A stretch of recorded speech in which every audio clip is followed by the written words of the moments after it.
Hello, everyone. Hi. So we're back. We're a little bit early today, but thank you very much for accommodating my restrictions on what I need to do today. Um, all right. So what we're going to do is, before actually we start, does anybody have any questions for me? Yeah, I have a question, Professor. Yes, sure. Go ahead, Eric. Will you review about the homework today? Like what is like what we're supposed to do or something like that? Yeah, we could talk about that. Oh, Okay. perfect. Thank you. So let's talk about the homework. Let's start out by talking about the homework. Okay, if that's all okay with everyone. I'm going to post it. I'm going to bring it up on the screen so that we can see it, and then we can talk about it. Okay. So let's click on the homework. All right. So we're going to talk about linear search. We're going to do a little bit today, and we're going to talk a little bit more about it next Monday. And we're going to talk about binary search also. So what I want you to do, you'll be implementing both of those searches, the linear search and the binary search. Now, linear search is the ability to search an array, starting at the beginning, going all the way to the end, looking for the thing that you're looking for. Okay. A binary search is a special way of searching. We're going to talk about it. You probably have seen it already. And you're going to implement both of those searches. Okay. Now you're going to have something called a test times class. Okay. And we're going to talk about that also.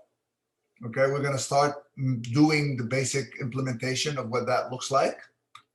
It's kind of looks a little bit like our better array that we're talking about, but we'll talk about it later on today, if not on Monday.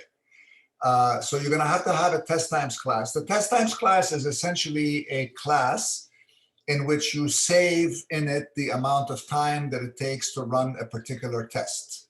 We're going to create these arrays, and we're going to search them for what we are looking for. Okay. And every time we do a search, we're going to time how long it takes for that search to finish. Okay. So, and so therefore, the test times class is when you measure a time, you add it to the test times class. Okay. And it's basically an array that can take 10 elements in it of type 1. And every time you add an element to it, it gets added into the array. And then at the end, you can have a result of 10 different tests, each one of them how long it took. The linear search, you will write a linear search Java class, okay, which will inherit from the test times class, and it will implement the search interface. Now, I believe you guys are familiar with interfaces. Have you guys seen interfaces before? Yes, it's like an outline to be followed. Yes, an interface is essentially an outline of what it is. It tells you. So let's take a look at the search interface that we're looking to implement over here. Okay, the search interface basically has one method in it. An interface is a file that contains in it a list, the name of the interface, obviously, and instead of saying public class name, it'll be public interface name. And the interface contains within it the names of the functions that whoever implements this interface has to implement. Okay, so in this case, the interface only has one method in it, which is search. And the search method takes two parameters: a list of numbers, which is an array of integers, and a target that we are looking for. Okay, so if you're implementing the linear search, you will implement the search interface with a linear search algorithm. If you're implementing the search interface for a binary search class, then you will implement the search method as a binary search method. Okay, so that is what the search interface looks like. So essentially, uh, uh, you can download the search interface from here. You also have to implement the binary search class. So you have so far 3 classes: test times, linear search, binary search. Okay, and then you have to implement a driver. Okay, And the driver class, you will write the driver class, which will test your implementation of the above three things, okay? And the driver interface in it has four methods. Get list of numbers.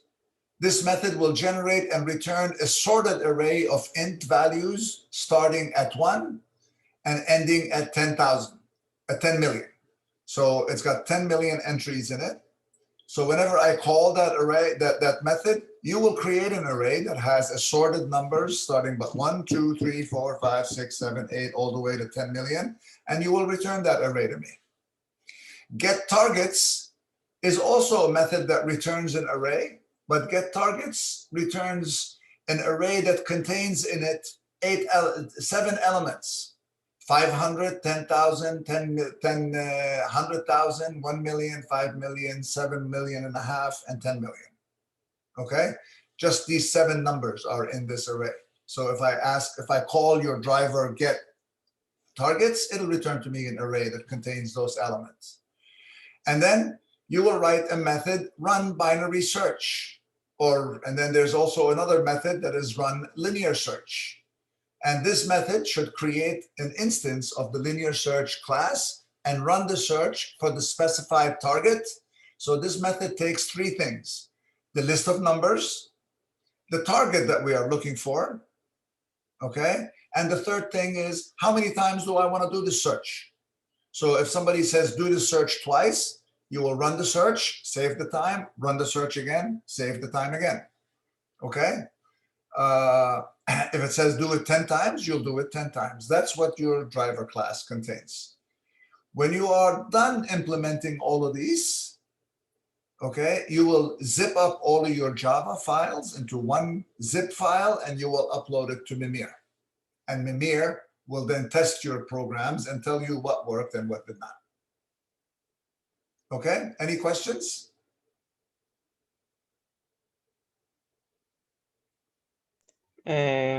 Yes, another question.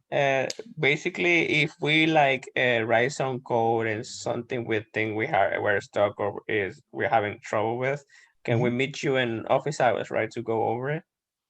Yeah. Or you Okay. ask in class also. Oh, okay, perfect. And Mimir does tell you like what is wrong in the program or is When Mimir runs, it will tell you this method, did not work. So if it's testing, for example, your like if we're looking at the driver interface over here, if it's testing this method, the get list of numbers, and you don't return an array that contains 10 million numbers in it, starting at 1 and ending at 10 million, it's going to tell you, no, this method did not work. So you got to go fix it. Okay. It'll give you an error message and it will identify which method did not work. Okay. Thank you. All right, Zahra, you have a question also?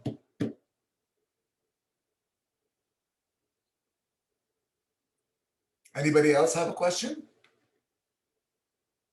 Wait, I have like a question. So we're creating 4 like Java files, right?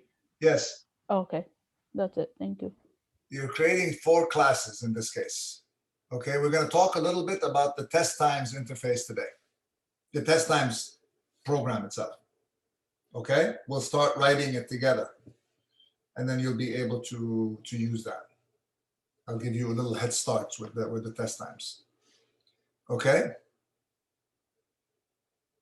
As a matter of fact, instead of doing the rest of this better array stuff that we started working on the other day, that's something that we'll finish next week, just to give you a start on your homework.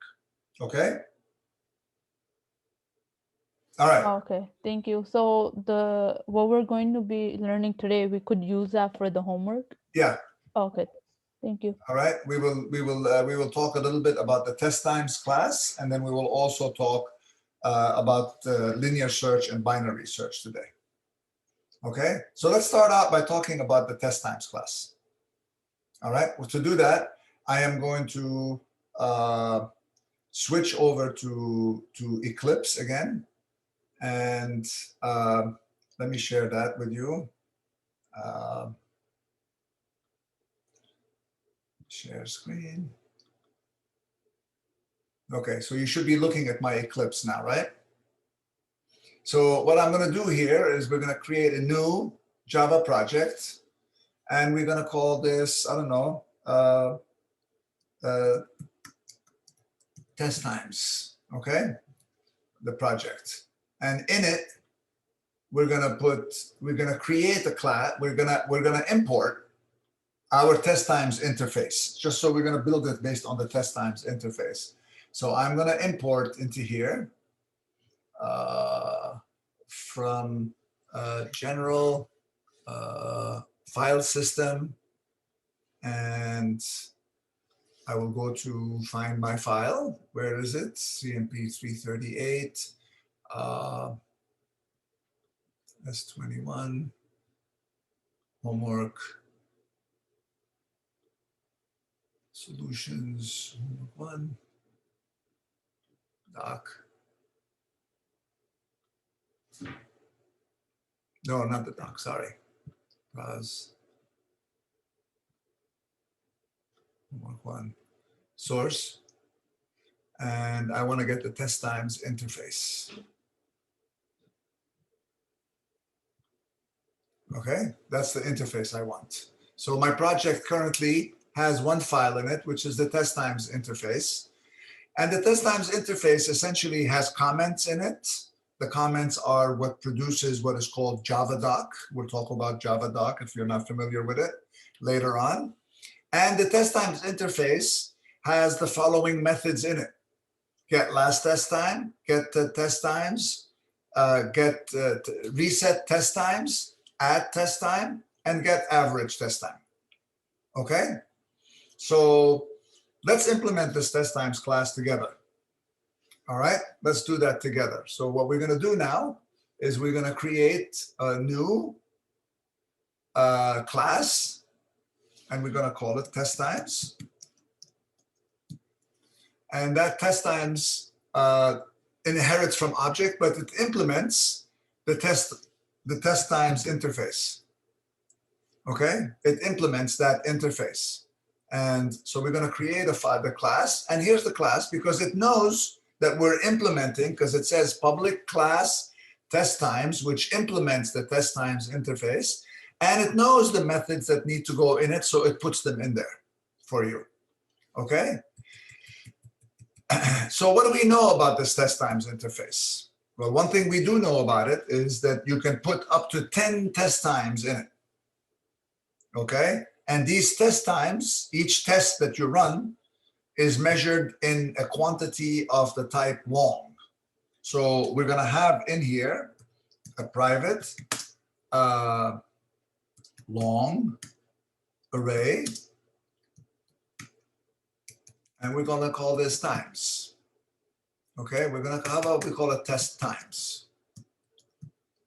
Okay, and that's going to be equal to a new long of this size 10. Okay,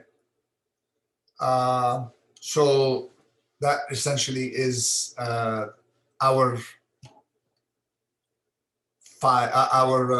array that will contain the test times. And also we're going to need, just like we did in the array earlier, in our better array, private int size, which starts out as 0. Okay, because every time somebody says get the last test time, okay, so these are the numbers that we have. Why is this graying out like this?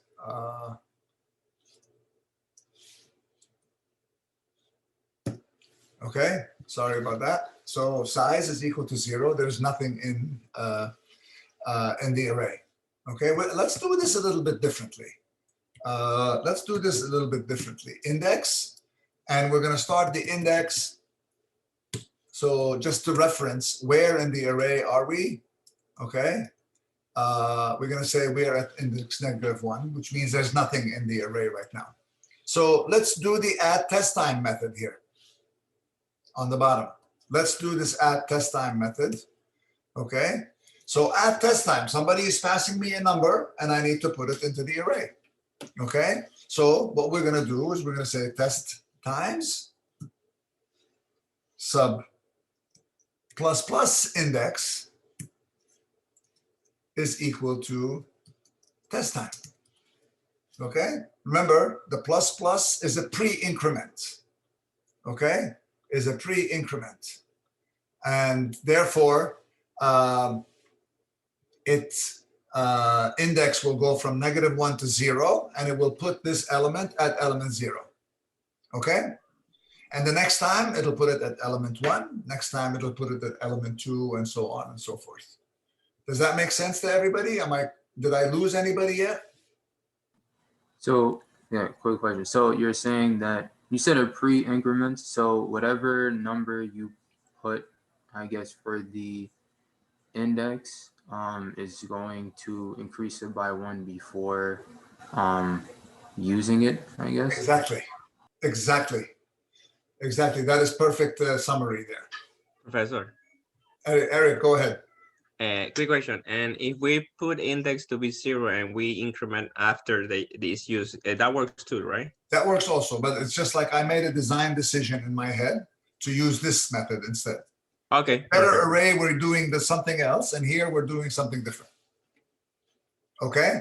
Perfect. Just to show you that there are multiple ways of doing these kinds of things. Got it. Okay? Hello, Professor. Yes, Luis. Yes, I'm sorry. I just got here. What are we doing? I had in another class. That's why I say. No problem. We're working on a class that you're gonna need for your homework, number 1. Oh, okay. Called test Good. times. Okay? Perfect. Okay, Luis, do me a favor. Could you change your name on Zoom to be your full name? Oh, yeah, I forgot. I'll do it right now. Okay? No abbreviations, no handles. Okay? Okay. Thank you. All right, so we're good with this one? We're good with this method so far? This method is not complete yet, even though it looks like it is complete. Okay? The problem with this method is what happens if somebody gives me a test time and then gives me another test time and then gives me another test time. So now we're up to 3, 4, 5, 6, 7, 8, 9, 10. When I have 10 test times, my array is full. Correct? What happens if somebody gives me an 11th test time? What should I do? Well, one method would be to say, oh, there's no more room. Forget it. I'm not taking that 11th test time. Yes? Sorry, you could probably set a parameter, I guess, to limit the amount of entries that they can have. Like if the index once it reaches a certain number, then like you kind of cut it off by that point. I don't know, by using return, or that's just off at the top of my head, but Well, that's all a possibility, right? Well, let the person who is using this class tell us how many test times they want to save, and we will create an array of that size, if I understood you correctly, right? yeah, no, I mean, I thought it's just the limit is 10, like the size of it is 10. The size of the array is limited to 10 in this case, okay? The size of the array is limited to 10. That's correct, okay? And we don't want to give the choice to the user to make it into a larger array. Caitlin, you have a question? No, Professor, no. Okay. Anybody else have a question so far? So what we're going to do instead, when somebody gives us an 11th test time, what I'm going to do is you think about it as these test times are dated, right? The oldest one is in index 0. The newest one is at index 10, correct? If the array is at index 9, if the array is full. And if the array is full and somebody gives me another index time, I want to get rid of the oldest one, move everything over, and put the latest one at the last index. Okay, so what we're going to do when they give me an extra one that I don't have room for, I'm going to get rid of the one at index 0, throw it away, move all the other entries over, and then add the new entry at index 9. Okay, so let's do that. So we're going to do that in here. And we're going to say in the beginning of the method, we're going to say if index is equal to 9. In other words, I am at the last element, right? Then I'm going to do something else. I'm going to do this. Okay? So otherwise, if the index is not 9, don't worry about it. Go and just put it in. If the index is 9, what I'm going to do is I'm going to start at the first element. Index int is equal to 0. Int I is equal to 0. I is less than test times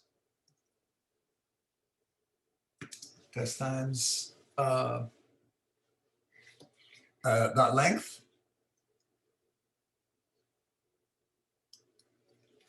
Okay, I plus plus. This is a for loop, right? And I'm going to go and I'm going to copy, okay, this dot test times dot sub I is equal to this dot test times sub I plus 1. Okay, I'm going to copy the element at I plus 1 and I'm going to put it into I. Okay, and then at the end of that, I'm going to say test times sub 9, because that's where the last one is going to go. The new one is going to go, is going to be this one. Test time. Oops. Test time. Okay. However, this for loop is not correct because when I is 0, it's going to copy from 1. Then I is going to go to 1. It's going to copy from 2. Then I is going to go to 2. It's going to copy from 3. And then I is going to go, eventually, I is going to go to 8 and copy from 9. But I don't want to go to 9 and try to copy from 10, right? So test times dot length minus 1. In other words, go all the way up to 8. Don't go all the way up to 9. Okay? This dot test times that length. Okay? Everybody understand that? Does that make sense? If index is equal to 9, then we're going to go copy 1 into 0, 2 into 1, 3 into 2. Yes, so sorry, somebody had a question. Yes, Professor, why the index is -1? To start out with, we chose to start at -1 to just say that there's nothing in the array. Okay. And when we go to add, we increment it before we use it. That's why I'm putting the plus plus over here. Okay? The plus plus coming before means increment it and then use it. So Cesar, yes, we are recording, so therefore you'll see it when are we recording really? Did I forget to start the recording? Yeah, no, we're recording. No, you're recording it, Professor.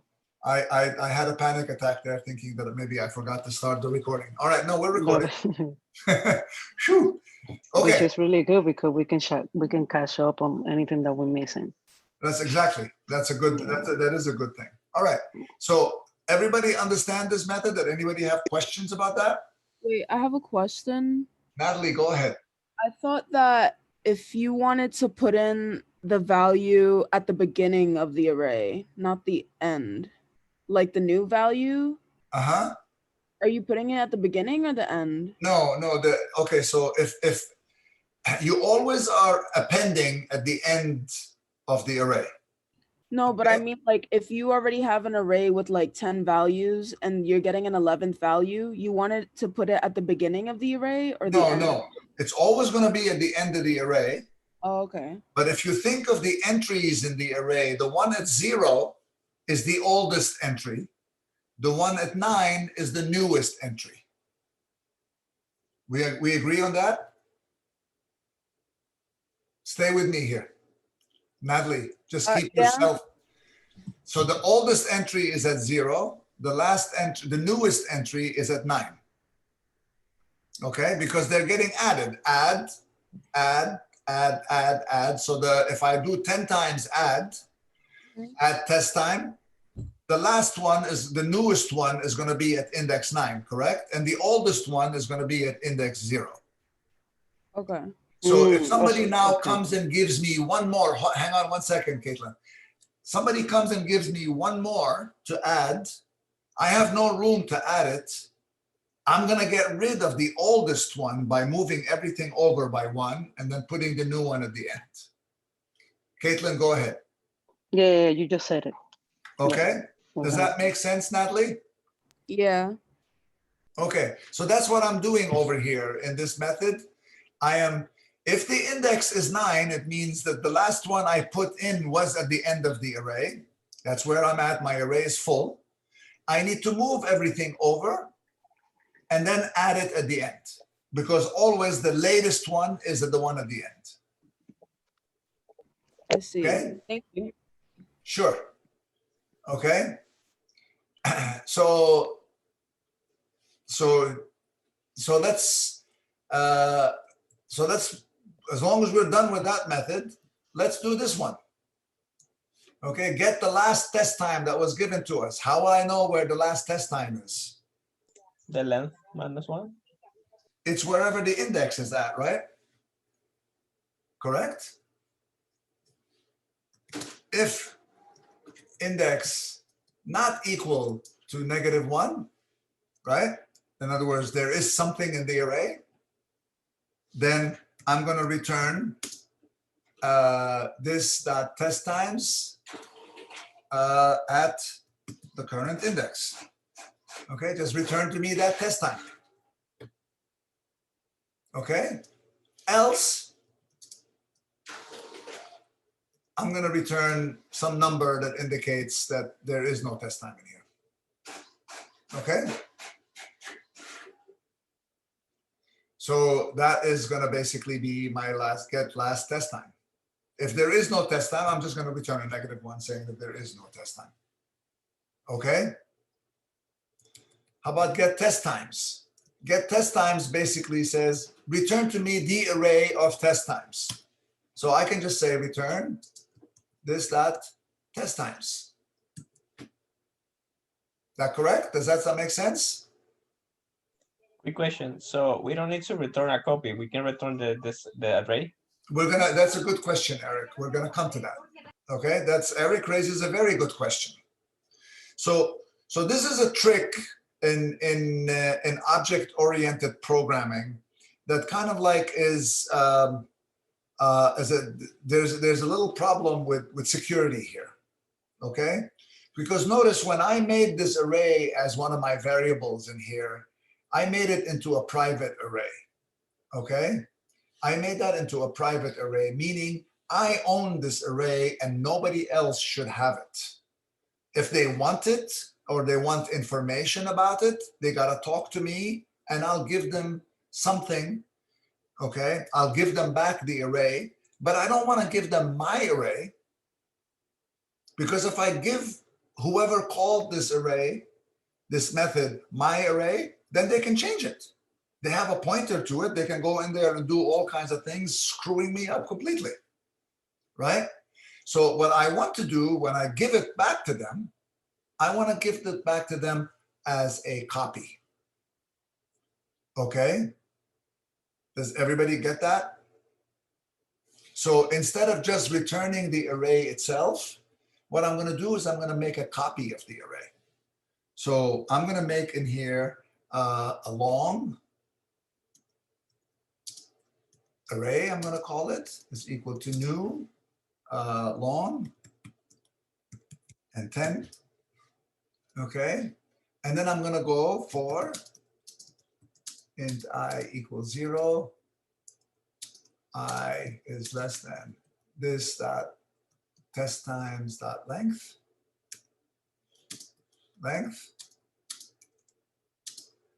I plus plus, right?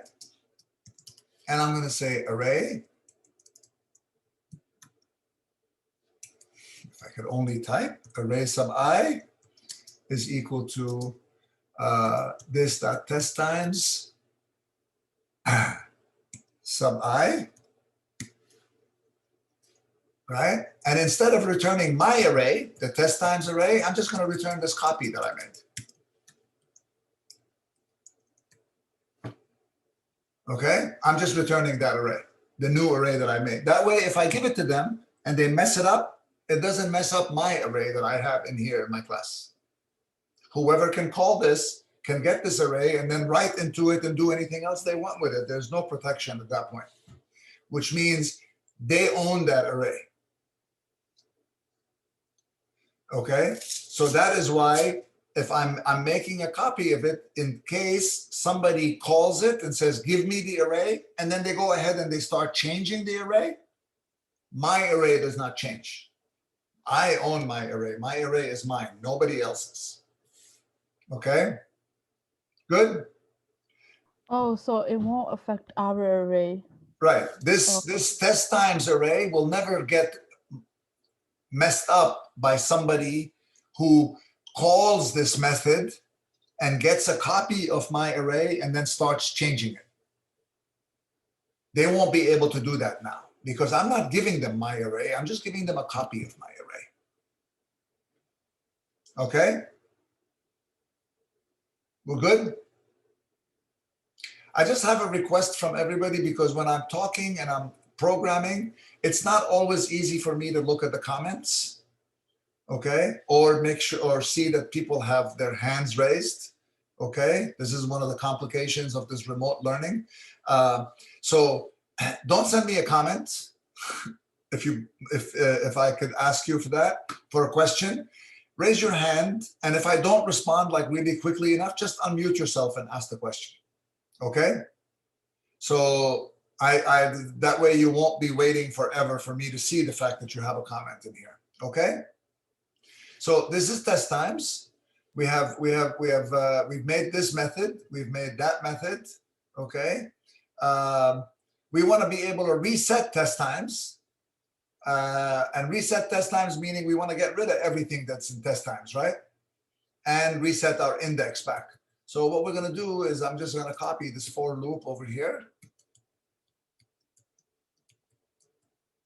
And I'm going to just say in here that this dot test times, oops, is equal to 0, right? I'm just resetting all the entries to 0. And I'm going to reset this dot index is equal to -1 also. Okay, so far so good. So that was so far so it's been easy. If nothing is about this has been very hard. So let's just keep going and let's do this last one over here. We have done, how many methods have we done so far? We've done 1, 2, 3, 4 methods. We have one more method to go through. Okay, which is get average test time. So how would I calculate the average? You'd use a for loop to collect to collect all the entries, but like as you're collecting them, you will add them together, and then you would assign that to a variable. Once that's assigned, then you would divide it by the amount of entries, or I guess indexes there are, or the length of your particular array, and then you would assign Okay, that result to. So if I'm understanding you correctly, somebody else, Eric was trying to say something too. Yeah, we need to add all the values we have and divide it by the amount of values we have. Okay, so so Scott was saying, I believe, that we need to do the same thing also. You both agree, right? So Yeah. we want to have the number that we're calculating is going to be a double, right? But the numbers in the arrays are long, right? So we're going to do a long, total, and we're going to start with the total equal to 0, right? And then you said we're going to have a for loop for int I equals 0. I is less than what? The test times out length. This dot test times dot length. Is that what you want? Yes. Yeah. I plus plus. Is that the right thing to do? We're gonna count. We're gonna total up all the elements in the array. I think it's not better to use index because we might have, like, for example, 5 elements and we just want to add the 5 elements and not all 10. Yep, I think Eric is correct. Does everybody understand what Eric is saying? Like if we total up all of the elements in the array, but our index is set to 1, in other words, we only have 2 entries in the array, 0 and 1. Why am I adding all of those? To figure out the average. The average should be just the 2 elements that are in the array, average of the 2 of them. If we have 5 elements in the array, I don't want to sum up all 10 and then get the one divided by the whole number of entries, because I only have 5 entries. I don't need to divide by 10. Okay, so instead of this this dot test times, we're going to say is less than or equal to this dot index. Okay, index. Okay, and it needs to be less than or equal to this dot index. I'm going to say total plus equal this dot test times sub I. You guys familiar with this notation, plus equal? Does anybody not understand that? Okay, so now we have the total. Okay, and now we want to calculate the average. So double average is equal to total divided by this dot index, right? How many entries do we have? And if we have if the index is set to 1, it means that I have 2 entries. So I need to add 1 to the index, right? Yeah. Is this correct? Yeah. Yeah. Is this correct? Yes, Eric. Go ahead, Eric. I didn't want to say anything. Sorry, my bad. Okay, so let's lower your hand here. Anybody else? Does this line look okay? And then we want to do the last thing that we want to do in this method is return the average, right? Correct? Now I wanna add something. Go ahead. So when in the double, we don't need to cast since both are longs, we don't need to cast one of them as double. That is a very good question. That is a very good question, because what is total? Total is a long, and all the numbers, the index is an int, correct? Yes. So I have a long being divided by an int. That's going to return to me what kind of a number? That division by itself. What number is that going to give? Will be integer division, I think, right? It'll be an integer division. So I will lose all of the decimal point. So I need to convert these. We need to cast them to double. Okay, so the numerator is going to be double, and that's usually enough to make one of the numbers double. We'll make it into a double division. Okay, meaning take this number total, make it into a double, okay, and then divide it by the index. The other thing that we could do, instead of doing it this way, is we could change the definition of total here to be a double, right? Yes, that works. Right? So now that number is a double, which means this division is a double divided by an integer, which returns us a double anyway. Okay? Yeah, so quick question.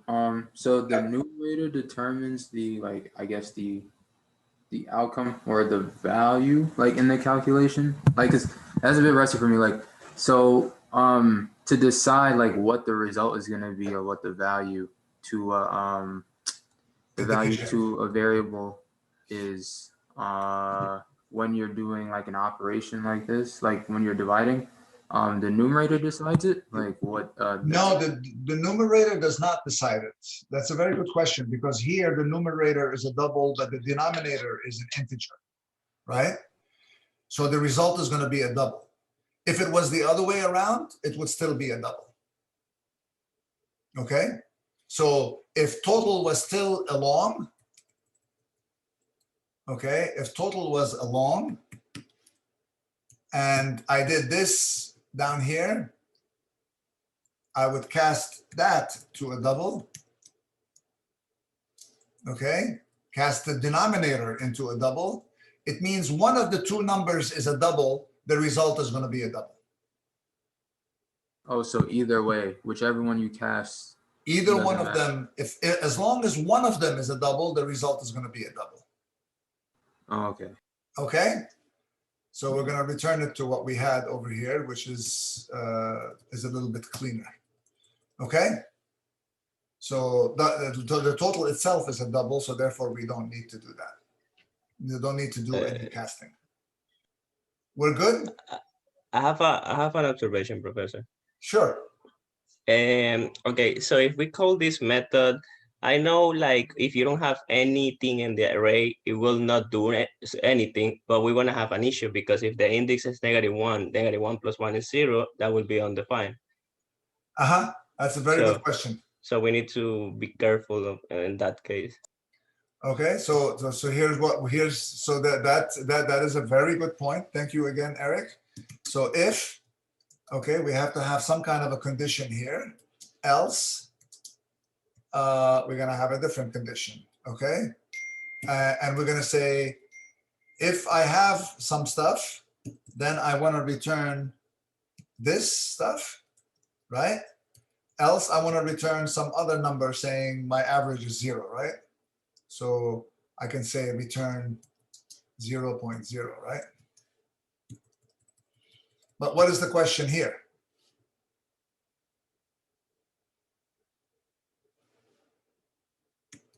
If this dot, how do I know if I have anything in my array? What's the thing that I'm using to keep track of what's in my array? I think you could. -1. Index. Yeah. So if this dot index is not equal to -1, right? If it's not -1, then calculate. If it is -1, then just return to 0. Okay? Thanks, Eric.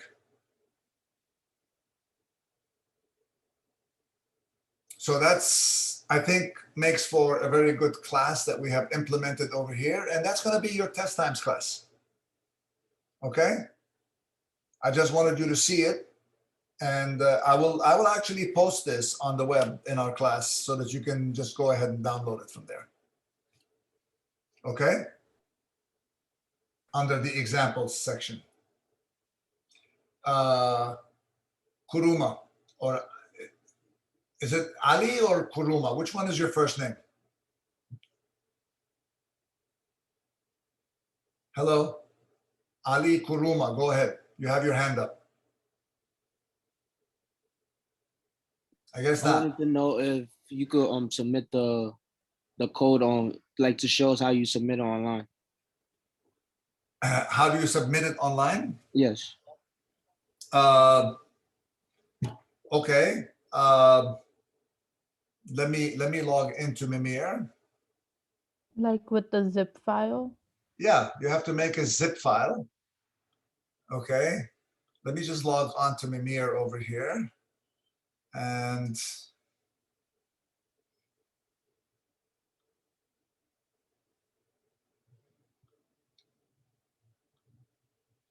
okay, so I believe I have a zip file containing my data, my information. Let me just look at it. hang on one second. Solutions.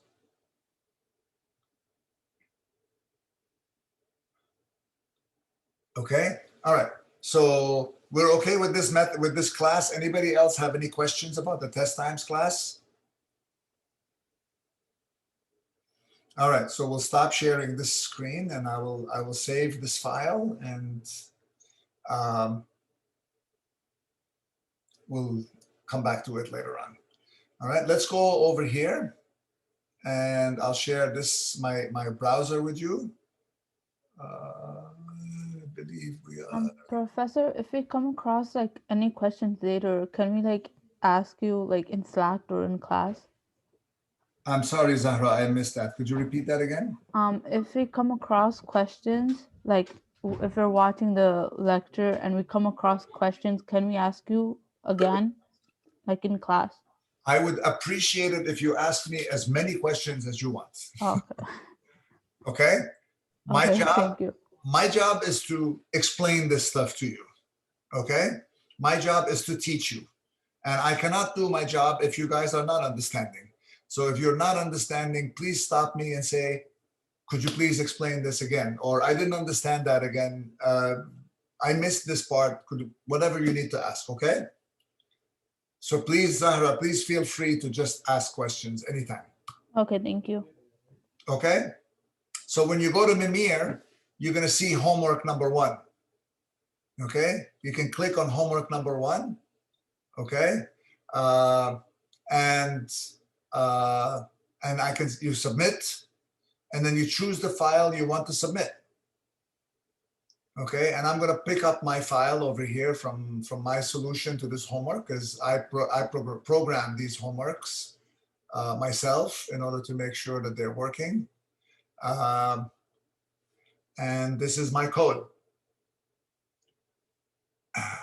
For which student do I want to submit this? I don't want to submit it for any particular student. I'm going to submit it. I don't know. Can I do that for myself? No, I can't do that for myself.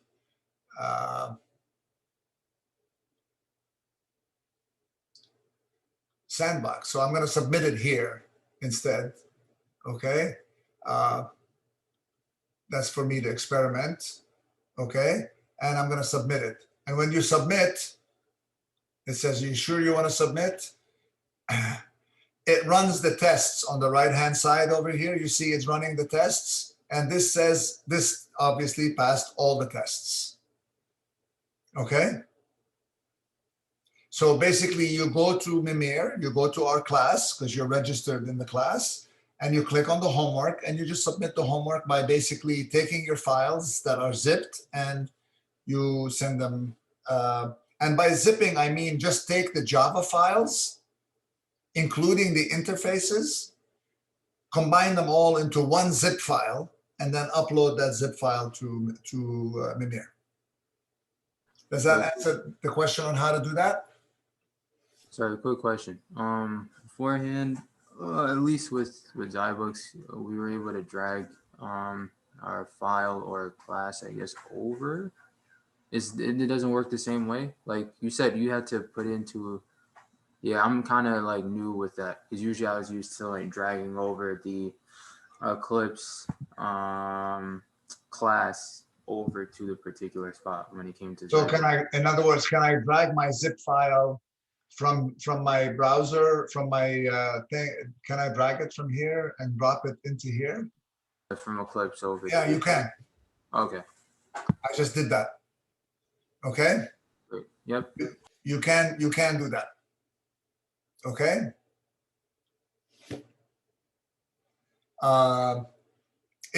Please like start working on this like right away. And then if you have questions, then you have the ability to just put it out on Slack and get an answer. Okay. I tried to do it, but this happened. Okay. Mimir doesn't like me because it didn't accept my file. Whatever it is that's on your mind, just throw it out there and then get the response either from your friends or your colleagues in the class who may have figured out this problem that you're having, or from me, whoever gets to respond to it first. Okay, Slack is going to be really good for this kind of stuff. Okay, Slack is going to be perfect for this. So please use Slack to ask questions, and please start early. Don't wait until next week to start on this assignment, because it'll be a little bit late, too late at that point to get started. There's a lot of things that you're going to have questions. Oh my God, I thought I know how to do this, but now I don't. What do I do? And I remember I told you, every time I sit down to write a program the first time, even after programming now for well over 40 years, I still have that reaction when I look at a piece of the program that I need to write. Oh my God, I don't know how to do this. Oh my God, what is this? Caitlin. Yes. So what Ajani says that instead of converting the file, the zip file, you can drag it into the Mimir. Yeah, the zip file. When it tells you, browse your computer for the zip file, Right. you can easily go grab it and drop it into that. Once you grab it and you drag it over, it'll say, "Oh, drop your file here." Okay, perfect. Okay. Okay. Again, try this early. Okay. Just create empty files. Okay. Just create all the files that you need. You need linear search.java, binary search.java. You're going to have test times because we did it together. And you're going to need the driver class, which is driver.java. Create those port Java files with all the empty methods in them that you need. Okay. Just make the methods empty. There's nothing in them. Create a zip file, submit it to Mimir, see if it works. Obviously, it's going to tell you everything is wrong, nothing is working, but except the test times class, it looks like it's working. But everything else, since the methods are blank, it's going to say, "Oh, this method doesn't do what I want you to do," because it doesn't do anything. Yes. A question. I saw it says like the thing says like test case pass, but doesn't specify the test case. So we're not able to see this test case or why did it fail? No, it tells you which test case passed and which did not. It tells you the name of the test case. And it tells you like to what method is related to. Okay, let's go back to the screen and look at it. Okay, where am I? Right here. Okay, you see on the right hand side here, it says test driver.run binary search blah blah blah passed. Driver.run binary linear search passed. Driver binary search okay, so on and so forth. It tells you every method that's testing. What happened when you click on where it says click for details? What does it say? Where right there you say click for details under the test. Yeah, it say click for details. Yeah, it's showing me what the test involved. Yeah, this is actually better than Cyber. We're able to see what is being tested. Good. Right. So I don't know that you're going to be able to see that, but I can see it because I don't know that you can see that. But if you can see it, which is really important, if you can't, let me know because I'll make it that you can. Okay. What I do. This is helpful. This is the code that I have written to test your method. Okay. So that is what my method is doing. It's running this code to test your code. Yeah, actually, this is actually very useful because we used to have a lot of troubles with Cyber because they just say you fail, and we didn't know what they were trying to test. Okay, so I don't know that. Please, somebody try it at some point and let us know through Slack, because I'm not a student, so I won't see it as a student from here because I'm the teacher. I have certain privileges since I own this class. But if you cannot see it, then maybe I'll look into how I can make it so that you can see it. Okay? Yes, Scott. So you mentioned like Slack before through communication. Is it possible, or would you think of since you're recording the classes, would you think of posting the recordings on Slack? Or I understand you're doing it on Dropbox already, but I had experience like having my professor put it, previous professors put videos up on Slack pertaining to the recordings of the class or any video pertaining to content that we learned for the day. So I don't know. If everybody would like me to post it on Slack, I'd be happy to post it on Slack. I can put the videos on Slack if you would like me to. I'm going to assume that unless anybody objects to Scott's suggestion, I will just put it on Slack. Also, in addition to Blackboard and Dropbox. Okay? Okay, appreciate it. Okay. Yeah, this is, Mimir is a little bit faster than Zybox. Okay? Mimir is a little bit faster than Zybox, but Zybox is really a good product also. All right, except we're not going to be using Zybox for submission in this particular case. Maybe in the future, but not right now. Okay, so any other questions about this file that we just did? This test times file. Anybody have any questions about it? I will put it up on the website sometime this afternoon, and then you will have access to it, and you can download it to your heart's content and put it into your homework. Okay, so all right. So no, I don't want to end the call to all for all. I was going to end the call by mistake. All right. Okay, so I'm still sharing my screen here with you. We're going to talk a little bit about chapter 1. Okay, we're going to talk a little bit about some of the concepts in here, and we're going to end at around 2:10 today. So let's get going with this so that we can do the stuff that we have to do. All right, so what is this course about? Okay, this course is about data structures and algorithms.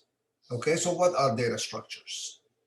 Data structures are any kind of a configuration of data that you put together in order to use it in a programming context. Okay, so what is a data structure? A data structure is an array. Okay, an array is a data structure. It is a structure that allows us to put data into it. Okay, a class, okay, like a person class, is a data structure because it is a one data structure that incorporates all of the information associated with a person. So we call that a record. Okay, that is a data structure. As long as you put data in a specific way, that becomes a data structure.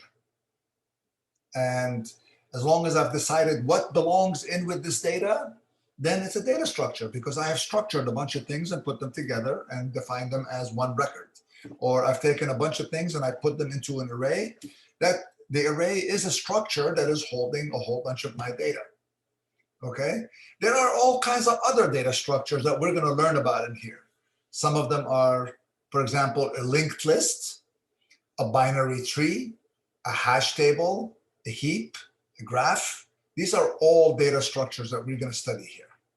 Okay, and a linked list is nothing more than saying my data, instead of it being in an array where the first element is at index 0, the second element is at index 1, the third element is at index 2.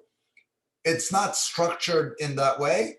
It is structured so that the first element is an element, and that has a pointer to whatever the next element is. And that one contains an element to point to the next one.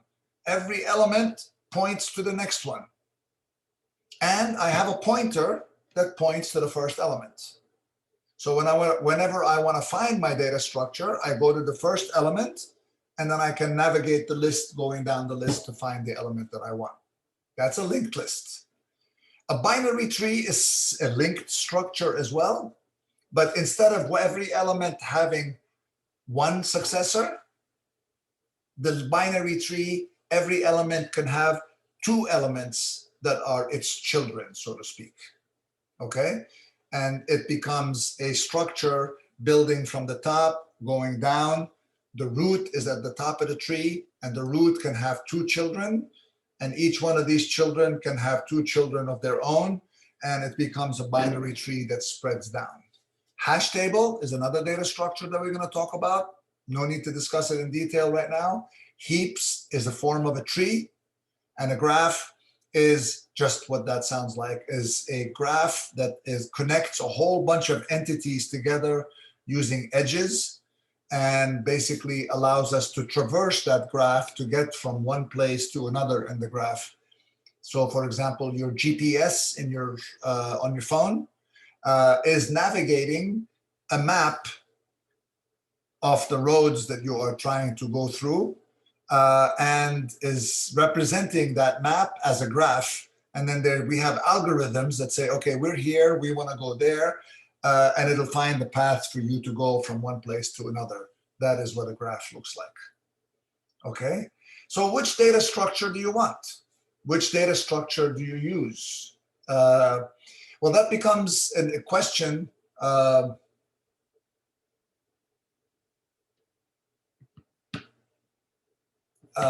Cesar, you're asking a question? GPS is a big min heap? No, it's not a heap. Okay, GPS uses a graph. Okay, min heaps and max heaps, we're going to talk about them later on. But GPS uses a graph, and we're going to get this to the end of the semester before we get to this. So which data structure do we use? Well, it really depends on what the problem is that we're trying to solve. Okay, sometimes an array is the right thing to have. Sometimes a linked list, like what we have over here. This is a linked list. A is followed by B, which is followed by C, which is followed by W. Okay, the problem with an array is that if I want to insert something between B and C, okay, first of all, there's no room in this array, so I have to make the array bigger. And then I want to move C and W over, and then put the new entry in between C and W, in between B and C, okay? Whereas in a linked list, there is no size limitations, okay? All I got to do is if I want to put something between B and C, is I can come up with a new entity, make B point to that new entity, and make that new entity point to C. That way I have inserted something into the list. So if you have a data structure that is static, maybe an array that is the best way to use it, to have it. I'm never going to insert anything into the middle of it. Okay, but if my data is not static, it's going to be changing, and I'm going to be inserting things and moving things around, then maybe an array is not the best way to do it. Maybe a linked list is a better way to do it. So it really depends a lot on what you are trying to do, is how you would choose your data structures. Okay. Any questions so far? This is like a very high overview. Okay. What are algorithms? Okay. Algorithms is basically the logic. Okay. It's a logic that actually tells us how we are going to take this problem that we have and how we're going to solve it logically. I'm going to do this first, then I'm going to do this, then I'm going to do this, then I'm going to repeat all of these things a few times, then I'm going to do this other stuff, and then I'm done. That is my algorithm for how I'm going to solve this problem. Okay? Algorithms can be written in kind of pseudocode.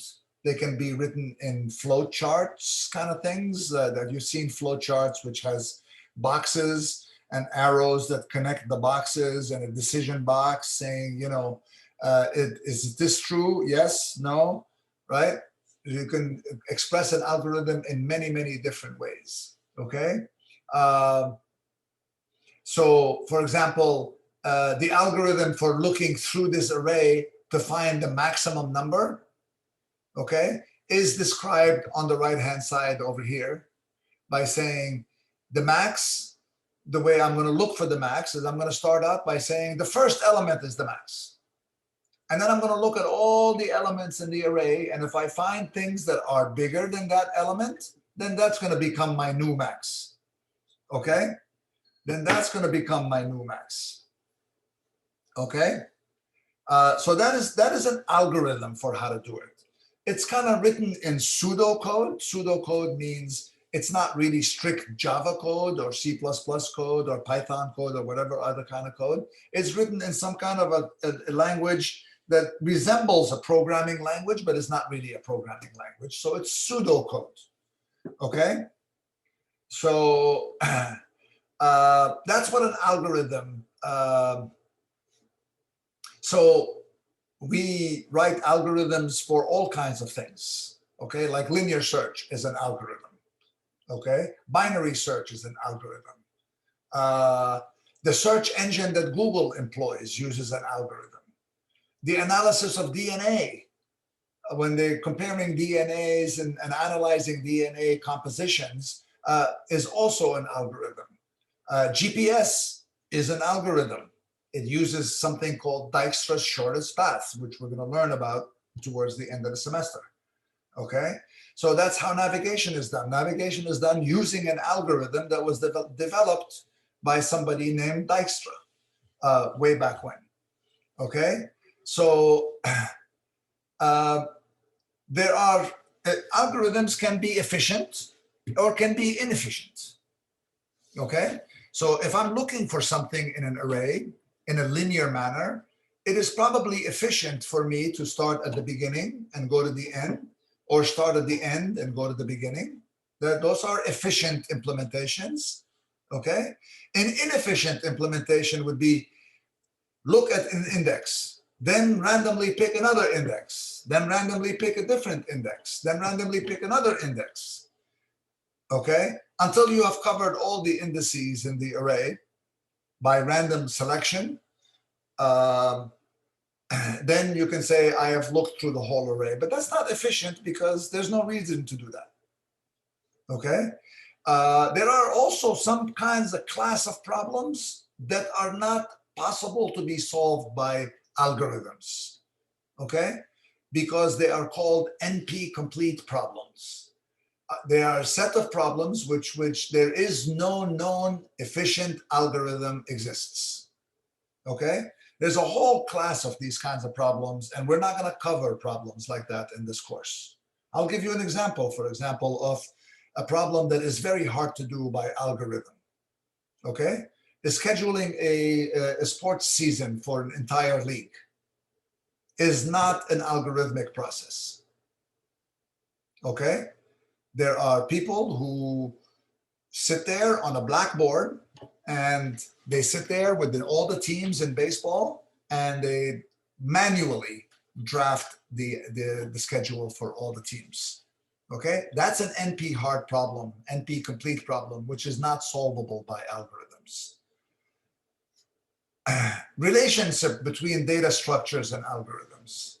Well, algorithms operate on data. Data feeds the algorithm. Okay, so the algorithms are dependent. When I write my algorithm, I have to first decide what my data looks like that I'm going to be working on in my algorithm. Okay, so data is an integral part of how an algorithm is developed. Okay, if I am writing an algorithm that uses an array, it'll look different than an algorithm that's using a linked list. Okay, so algorithms and data structures are inherently linked in the way that they operate. Okay, abstract data types. This is kind of like what we're going to talk about a lot in this course. Okay, is when I want to think of an abstract data type, I want to think, okay, so I'm going to create, what is it that I want to make over here? I want to make something that's going to be a list. Okay, well, the list is really cool. What is in a list? Well, there's a whole bunch of items in the list. And what else do I want to be able to do with this list? Well, I want to be able to add elements to this list. I want to be able to find elements in the list. I want to be able to remove elements from the list. Okay, once I've figured out all of the operations I want to be able to do on this data structure that I want to create called a list, I will define the operations that I want on that data structure. And once I have determined what those operations are, then I have what is called an abstract data type. This is a list. You can add elements to it, you can find elements in it, and you can remove elements from it. You can find out how many elements are in the list. You can empty the list. Okay, these are the operations on this abstract data type, which we are calling a list. All right? How you implement this list is completely algorithmically dependent. As long as you implement all of these functions that is involved in a list. Do you implement it in an array? Do you implement it using a linked list? Okay. It's going to be completely up to what it is that you're trying to do. And implementing it as an array has some problems associated with it, and implementing it as a linked list has problems associated with it. They're both different kinds of problems, right? Because if I'm implementing it as an array, I have indices that I have to worry about. Is it index 0, 1, 2, 3, 4? Okay. If I'm implementing it as a list, I always have to go at the beginning of the list, and then I have to navigate my way to find index number 4. Okay. I cannot go directly to index number 4 in a linked list because I don't have an index. But if indexing is going to be important to you in your list, then you want to use an array-based list. Okay. If flexibility and size is the thing that you want, then linked list is what you want. Okay. So abstract data type basically allows me to create and define what is the data structure that I'm trying to create and what are its operations. Okay. Then I want to be able to then define what that abstract data type is capable of doing. We're going to learn about the following kinds of things: a list, okay, a dynamic array, which is the array that we're talking about called better array. We're going to talk about something called a stack. We're going to talk about something called a queue. We're going to talk about something called a double-ended queue, bag, set, priority queue, dictionary. We're going to learn about a whole bunch of different data structures, all of which are abstract data types. And once we have defined that abstract data type and what its functions are, then we can decide how to implement that abstract data type as an actual data structure with an algorithm associated with it. Okay?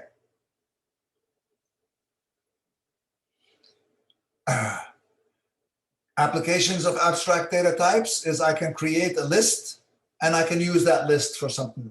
Okay? I can create a queue representing things that need to get done, and I will take them off the queue in the order in which they came in, and therefore I process it fairly. In other words, first come, first serve kind of thing. If that's what it is that I'm trying to do, then I will use a queue because I want to do a first come, first serve. If I want to do something different, maybe I'll use a stack, or maybe I'll use a list or a tree or a hash table or a graph, depending on what the problem it is that I'm trying to solve. Okay? And when we're talking about algorithms, we're talking about efficiency of an algorithm. Okay? Efficiency of an algorithm is very important for us to have an understanding of when we are talking about how fast is this particular problem going to work. Okay? This program of mine, how fast is it going to work? So let's take a look, for example, at a search, a linear search. Okay? If I have a bunch of elements that are in an array, and for this purpose, let me just switch off to using my whiteboard so I can draw on it. Give me a second to bring that up.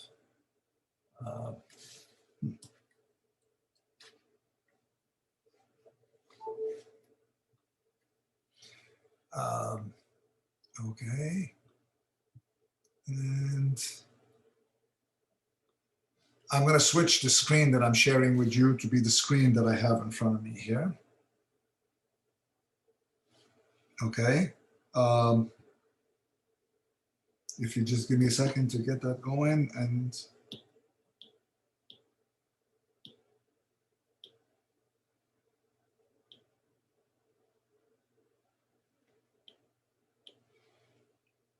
okay, so I'm going to switch to share this screen over here. and you'll be able to see what I'm talking about. Share the screen. That screen.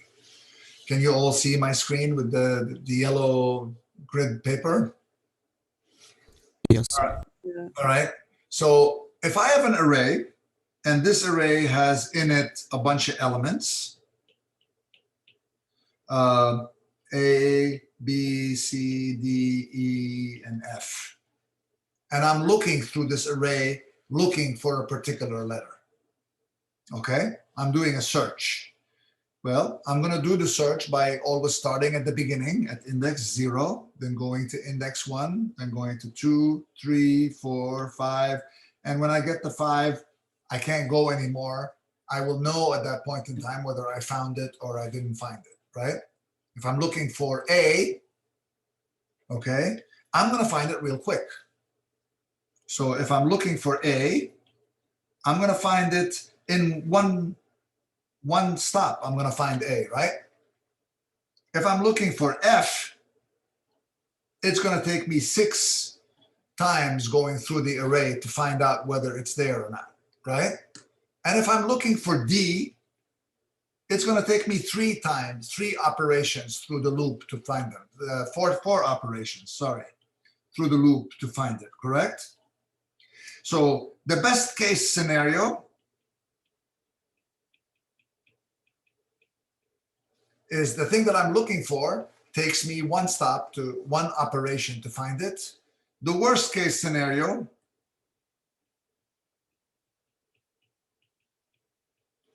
is 6 stops going through the array, and average case, it's to take me somewhere between 1 and 6. Okay, so I want to have an understanding of my algorithm. Is what is the behavior characteristic of this execution characteristics of this particular algorithm? Okay, how do I search for something? What's the code for searching for something in an array? Let's write it. So I'm going to write a pseudocode over here for I. This is pseudocode. I less than the array is called A dot length, I plus plus, right? I'm going to then say if A sub A I is equal to the target, right? That's how we're looking for a target. I'm going to say return I, meaning I have found it at that particular index. If I fall all the way through the loop and I don't find what I'm looking for, I'm just going to say return a -1 saying it's not there. Okay, so this is linear search. And I'm passing in the target. Okay, so how many instructions need to be executed to find something here? Well, I clearly have the loop instruction here. I have the if statement here. I have 3. Okay, there's no 4.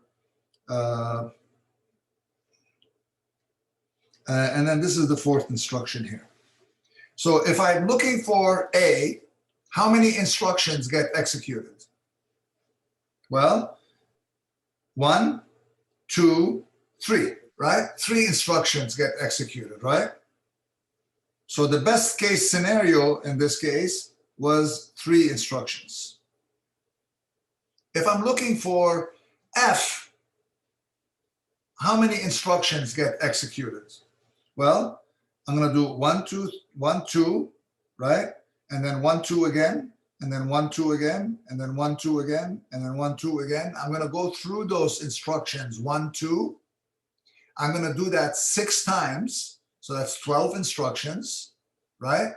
And then the 13th instruction I execute is going to be return I. So this is going to be 13 instructions. Does everybody agree with me on this? Yeah. Okay. If I'm looking for D, I'm going to compare it to A. Not there. B, C, D. So I'm going to do 8, which is 2 instructions, the for and the if, right? That's 4 times. That's going to execute. And then,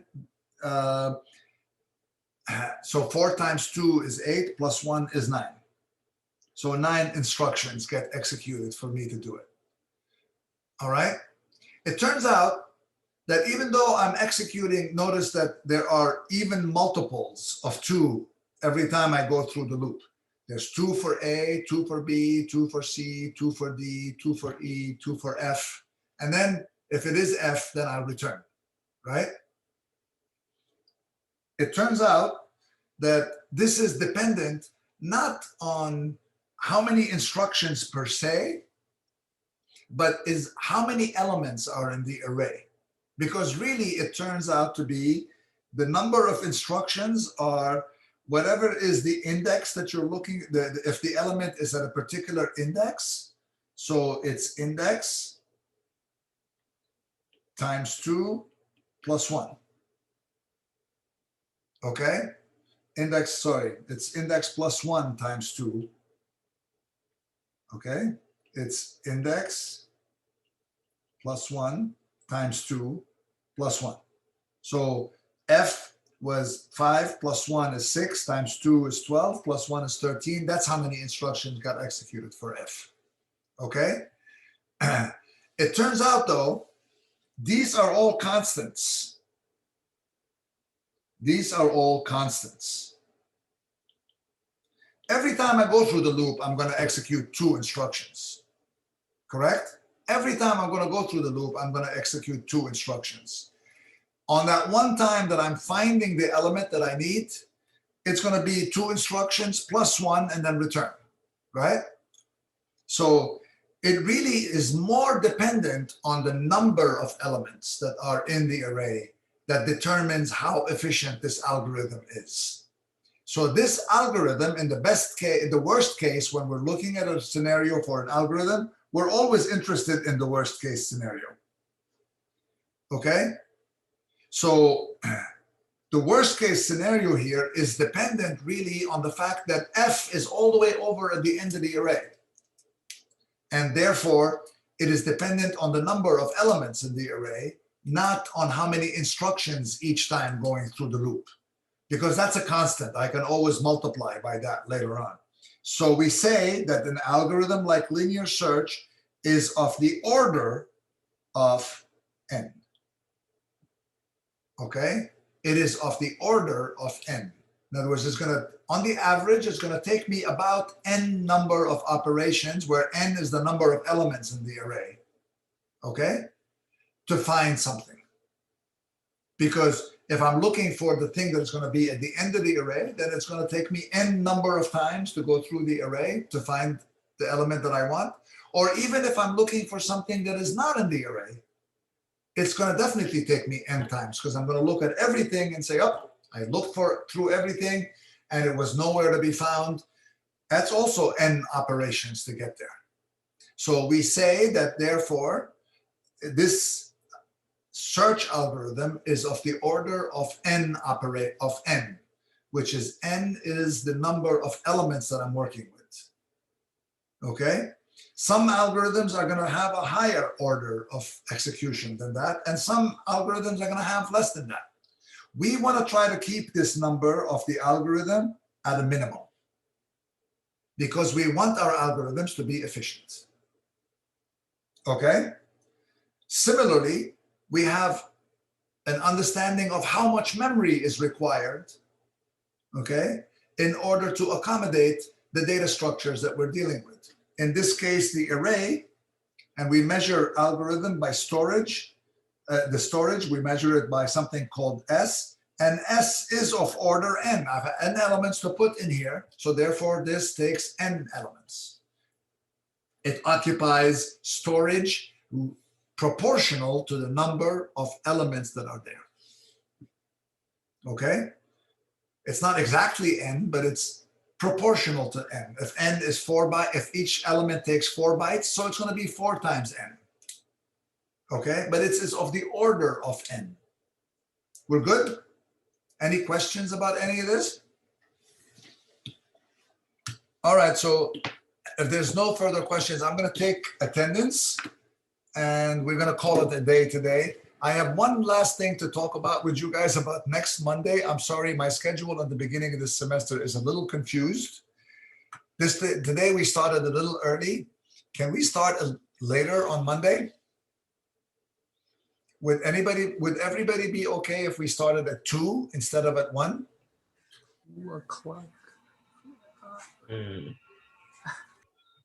I think I'm good. I think. No, I'm good with that. I was about to ask how late, but yeah, that's all right. If unfortunately, how many of you, if you could just like only the people comment who cannot make it at 2 because they have a class at 3. Somebody already said I have a class at 3. I have a as well. And so 2 people, okay, 4.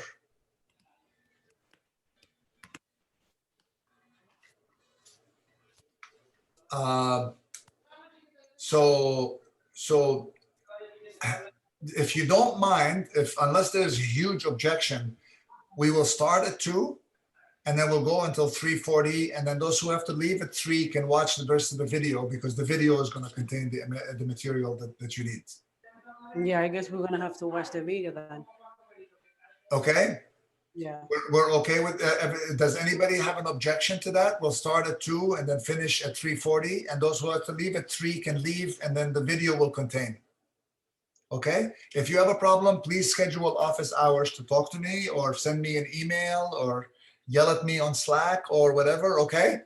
All right. Let's take attendance real quick. Again, we do the attendance. Every time I call your name, just type in the text present. In the chat, just type present. Everybody ready so we can get through this quick? Kelvin. Thank you. Stephen, Adrian. Stephen, Adrian, are you here? Sayed Ahmed. Thank you. Chris Kevin Basa. Thank you. Eric Aragundi. Thank you. Grecia Carolina Ardiles. Madeline Ayala. Alexia Blake. Jessica Campos. Thank you. Jonathan Campos. Reismel Castillo Guzman. Reismel Castillo Guzman. Thank you. Natalie Daniela Falcon.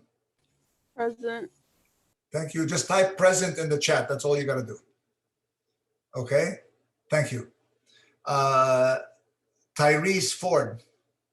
Thank you. Cruz Anthony Gonzalez Garcia. If I mispronounce your name, please let me know. I will try to learn how to pronounce your names. Travis Richard Headley. Thank you. Victor Ibitoye. Thank you. Alauri Jorge. Thank you. Redwan Khan. Zahra Khan. Thank you. Ali Kuruma. Sandra Leon. Thank you. Stanley Nunez Martinez. Stephen Otun. Henry Ovalle. Cesar Pena. Thank you. Bradley Perez. Thank you. Axel Portaltin. Axel? Absent. Leslie Quesada. Thank you. Julian Rivera. Julian Rivera. Absent. Dejan Rudolph. Thank you. Caitlin Santos. Ajani Scott. Thank you. Jason Sepulveda. Jason Sepulveda. Thank you. Giassi Sturgis Finney. Thank you. And Luis Vasquez Gonzalez. Thank you. Is there anybody's name who I didn't call? Somebody who added this class after the beginning of the semester. Is there anybody whose name I did not call? All right. Thank you all. I will see you again on Monday. Stay in touch through Slack and through email, and we will again reconvene on Monday to resume. Have a good week. Stay healthy and well. Bye. Thank you, Have a Professor. good day, Bye. professors. Take care. Bye-bye.